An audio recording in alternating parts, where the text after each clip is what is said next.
Hey, it's #1 best-selling author Eric Equalman, or a lot of you know me as Equalman. As you know, every Monday we get together for lunch as a team and we answer your questions, which you can submit on Instagram. My handle's @Equalman. So we look forward to making you happier and more successful. That's the point of all of our Finding Equalman videos, is that we're trying to find your inner superhero to make you happier and more successful. So if you're already as happy as you want to be and as successful as you want to be, don't watch our shows. If you're trying to get happier and be more successful at whatever you do, we're going to try to give you tips and tricks and remind you that also we don't have it all figured out. I don't have it all figured out, so I'm wrestling with it every day. But I do have access to a lot of companies and also a lot of leaders out there in the world, so I'm going to be able to parlay what I learned from them out to you.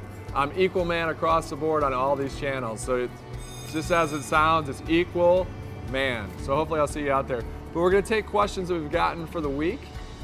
Moving forward, we're going to try to take questions the day of and even live. So we'll send you information on how you do that. The best way to send me questions during the week and also while we're live is Equalman on Instagram. So again, more to come on that for next week during the actual live show. We want to get to be able to take call-ins as well. And so definitely shoot us your notes during the week. It's Equalman on Instagram.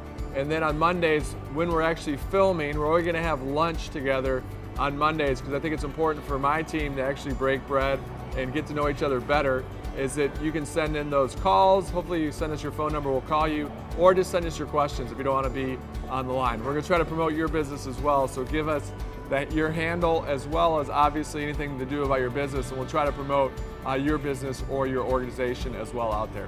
But one of the questions I got, which is interesting, I just got off the plane from New Orleans. I was speaking in New Orleans this weekend, which is fantastic, but a question that we got was, what's kind of the craziest thing that's ever happened to you on stage, or maybe something weird in the audience? One that stands out is I was in San Francisco.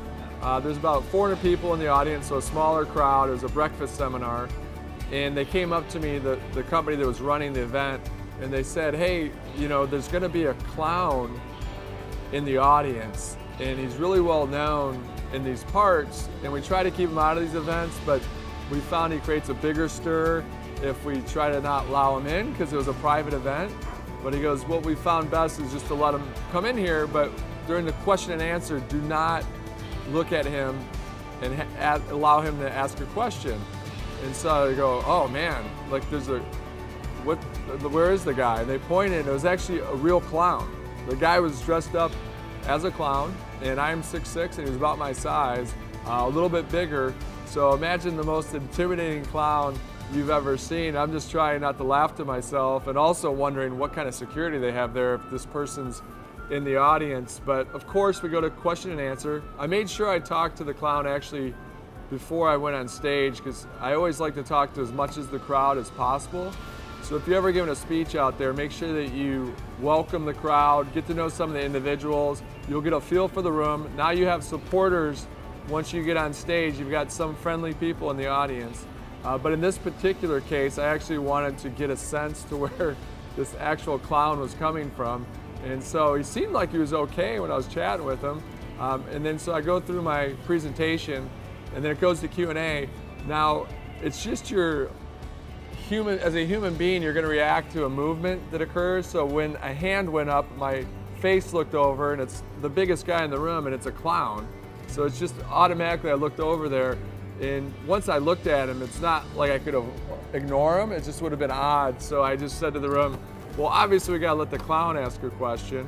And it turned out it was actually one of the best questions we had. So my lesson learned there is that you can diffuse situations by approaching them rather than avoiding the situation. And so if I had to do it again, I did the exact same thing. Approach the person ahead of time, understand where they're coming from, and then be prepared for diffusing the situation. But in this instance, nothing bad came of it. The other question we received is around customer service. So no matter what you're doing, if it's nonprofit or just in your life, what are some of the lessons that I've been able to glean from some of the top customer service individuals and also companies in the world?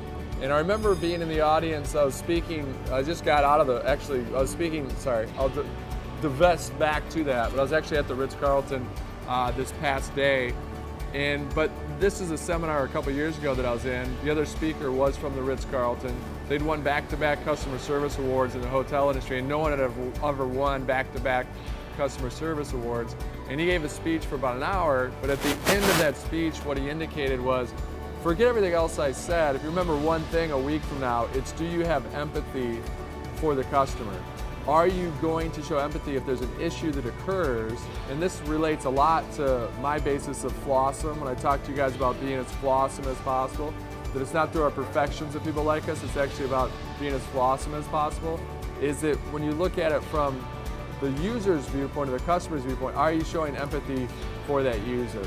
And it's interesting because I was just at the Ritz-Carlton and I was flying out super early this morning, so I wanted to know what time the restaurant opened. And I asked the front desk and I asked 2 waiters, because I always like to triple confirm the answer I received. They all answered 6 o'clock, which I thought was unusual because most restaurants and hotels open at 6:30, but I'm like, awesome, I can grab breakfast and jet out, make my flight on time. Sure enough, I show up, get up early to make sure I get breakfast, and I show up and at 6 o'clock, they say we don't open till 6:30. So that could have been an issue because 3 people made a mistake, but instead Sue, the manager at the Ritz-Carlton in New Orleans, said, hey, we're not open, but I'm sure I can seat you and get you some food. And when I talked to her about, hey, I was told it was 6 o'clock, she goes, I'll get it resolved moving forward too. So again, that's what the guy was talking about, and that's when there's an issue, I'm gonna take the time to fix it and be the person that stands up and resolves that. So anyways, those are the 2 questions that we had time for today here at lunch. And again, send us your questions. It's Equalman at Instagram, and then we'll go from there.